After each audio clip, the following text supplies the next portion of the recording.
This is Bill Newman, WHMP.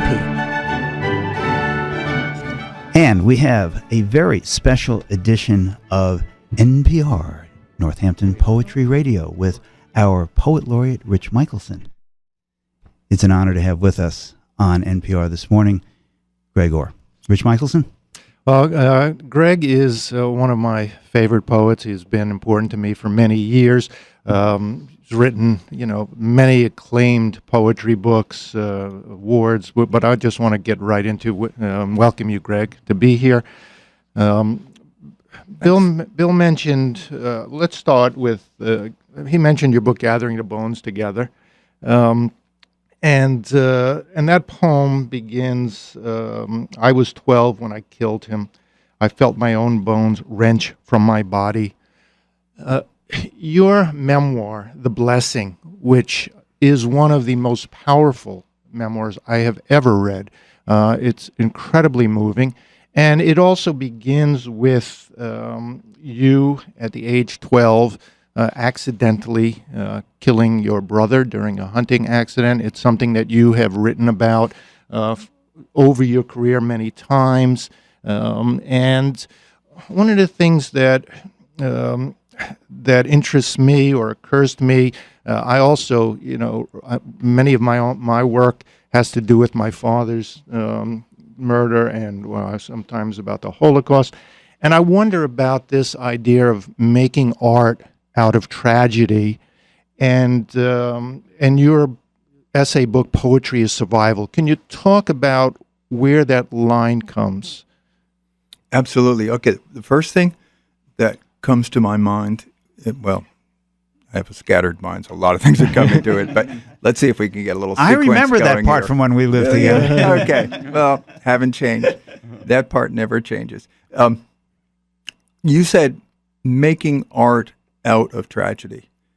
And I think of that philosopher Adorno saying, after the Holocaust, it's not possible to write poetry. Right. 180 degrees wrong. What it really is you're not making art out of tragedy, you're making art in response to tragedy. And in fact, I think that's one of the things that art, the only art I know about, is lyric poetry. What you're doing is this, it seems to me, and I'm just obviously sort of totally generalizing here across human experience and the phenomena of lyric poetry. But what trauma is, what catastrophe is, inner, external, whatever triggers it, what trauma is a kind of abolishing of meaning, It's not just a challenge to meaning. We get challenges to meaning every time we read about Congress or something, But it threatens not just to abolish meaning, but even to abolish the integrity of the self that has to live in the world, because you can't live without meaning. And to me, lyric poetry is the kind of last stand of the individual self, trying to, out of imagination, passion, the desire to live in the world, making meaning. And you're using the most basic thing that humans have been given, which is language. And you're making an affirmation. As you pointed out, one of the ways that people get shocked into a realization that poetry can be something that sustains life and affirms life is by being tested, by being when I was 12 and killed my brother in the accident, all meaning as I understood it in the world just vanished completely. And our culture being what it is, nobody came in to fill in that vacuum with meaning. And I was basically pretty screwed for a You were while. on your own. I was on my own. My mom was still alive. I had an idea that someday I could try to speak to her. She died overnight when I was 14. I thought, this is not so good.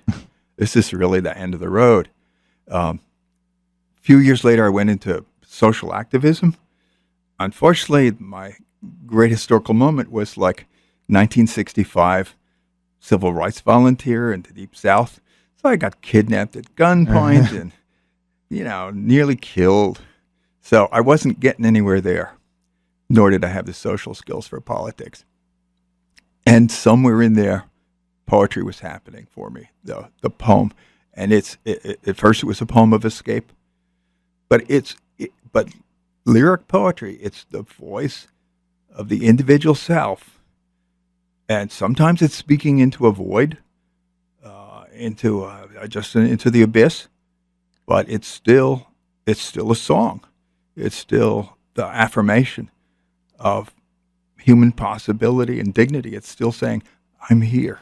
So at what point, because then you started writing to make sense of, these kind of horrible things, when you mentioned Adorno, one of the things that was always interesting to me is, and what you just said is, you're giving meaning to life. One of the things the Nazis did, it wasn't death that was the problem, it was the meaninglessness of death.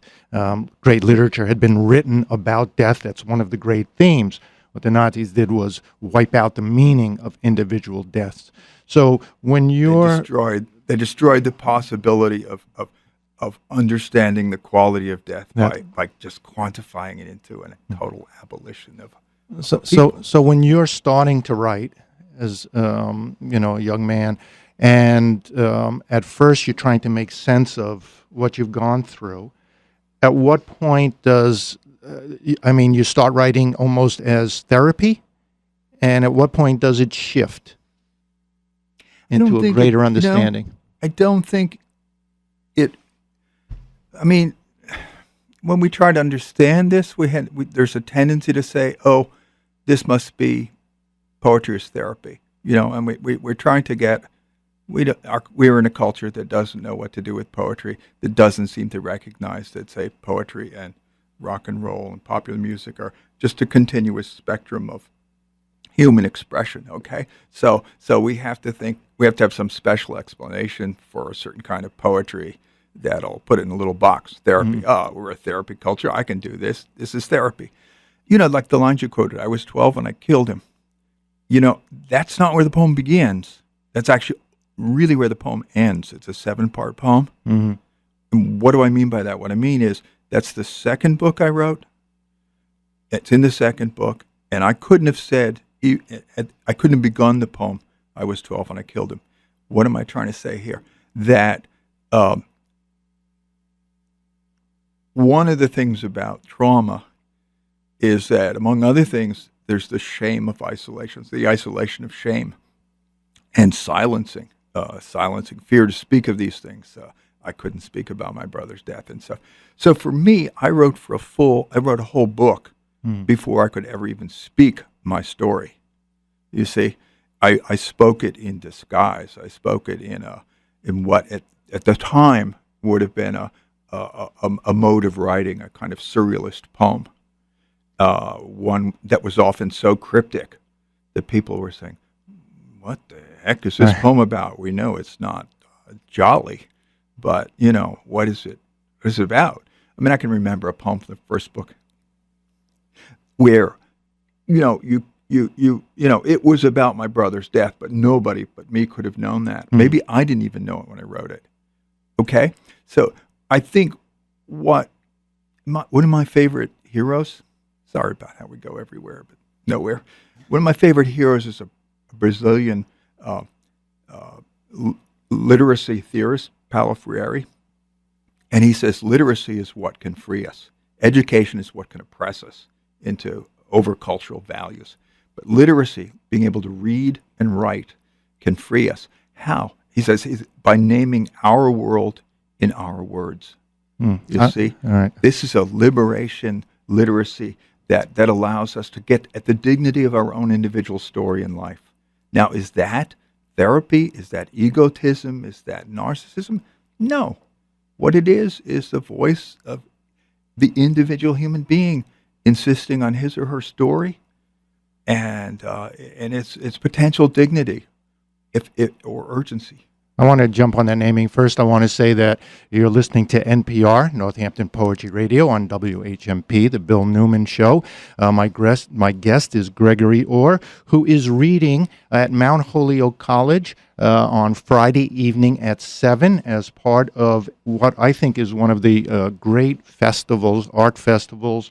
It's the Glenn Workshop East at Mount Holyoke. If you go to glennworkshop.com, you can learn about it. It's going on this week. It's kind of part spiritual retreat, part arts festival, parts creative workshop, run by a wonderful fellow, Gregory Wolf, who is the force behind Image Magazine, which to my mind is one of the great literary magazines today, and combines wonderful poetry, art, religious thought, etc. And so that is open. That's you have to sign up for the week, but they are letting people come to your reading for your half day. So check it out. It's a wonderful conference. They insist people come for your reading. So please do that. Let me jump real quickly to your latest book, which is River Inside the River. After later, because you talk a little bit about naming. Your last 3 books have, in a sense, been one long book. It's a series of poems about the beloved. You have a poem here. I'm wondering if this River Inside the River starts with a series about Adam and Eve and the naming of things, which you just talked about. So what is the beloved? Where does spirituality come into your work? There's been a great shift in your last 3 books versus your earlier books. Yeah, absolutely. How did that come about? How it came about?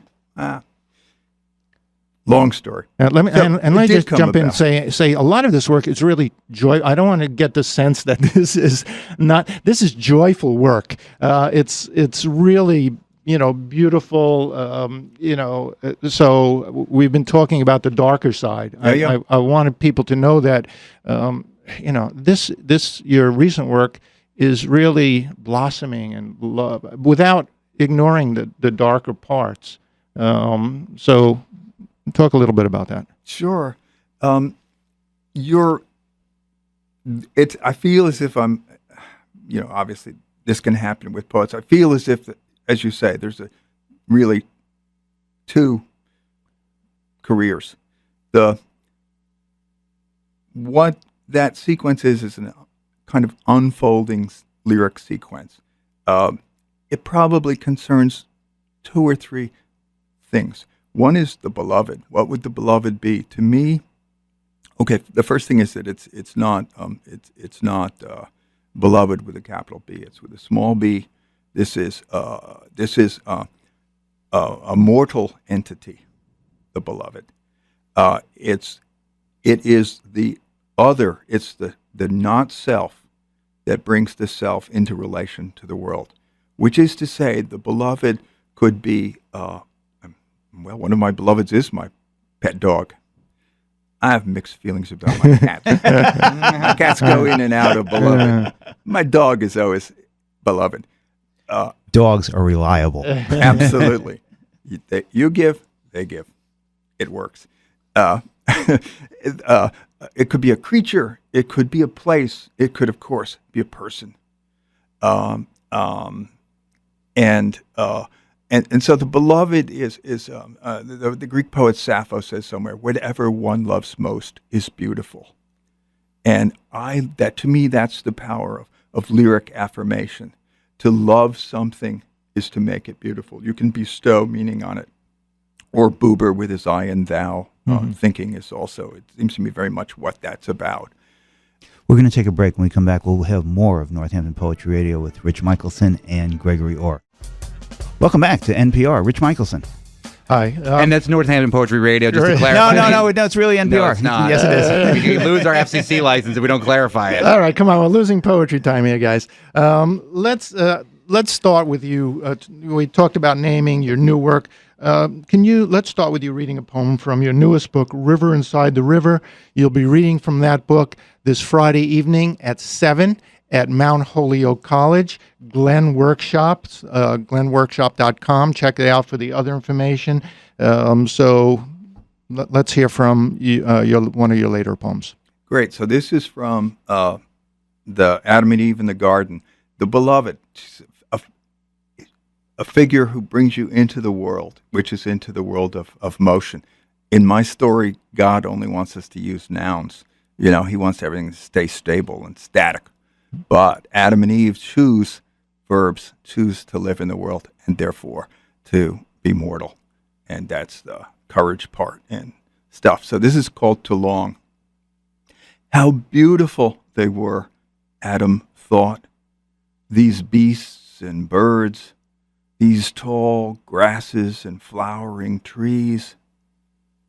And yet, how full the universe, as if there were no room for words he ached to say. Shouted aloud, they might displace the very things he wished to celebrate. Therefore, he sang a dense and wordless song that filled the only emptiness he knew. Inside him, near his heart, where a rib had been removed. Absolutely beautiful. And this is part of a long sequence of poems. In a sense, you've managed to combine the lyric, the short lyric, with your earlier, more narrative bends, and by working in sequences. Yeah, I would say like mythic. I mean, what I wanted was what I love is the concentrated intensity of lyric, but I don't want that isolation. I love the arc of something moving through time and having a kind of coherence like that too. So lyric sequences have been they seem right to me. And reinterpreting myths. Yeah, I mean, so I don't have to make up a story. Right, there we go. Those tried and true stories that just keep coming. Yeah. Are you Heart mysteries? Are you still writing part of these series? I mean, do you see these books as being one long poem? I do. The third section of this book is definitely part of the last two books, which I don't know what I would call it, but it seems to be the book that is the resurrection of the body, the beloved, which is the world. Mm-hmm. And most of the poems aren't titled, which is unusual as well. Yeah, because they are part of a flowing thing. I mean, I don't. To me, a title would be, and this is what this is about. You know, how could you put a title on a river? You know what I mean? There wouldn't be much point putting. So, Gregory Orr again, 7 o'clock Friday.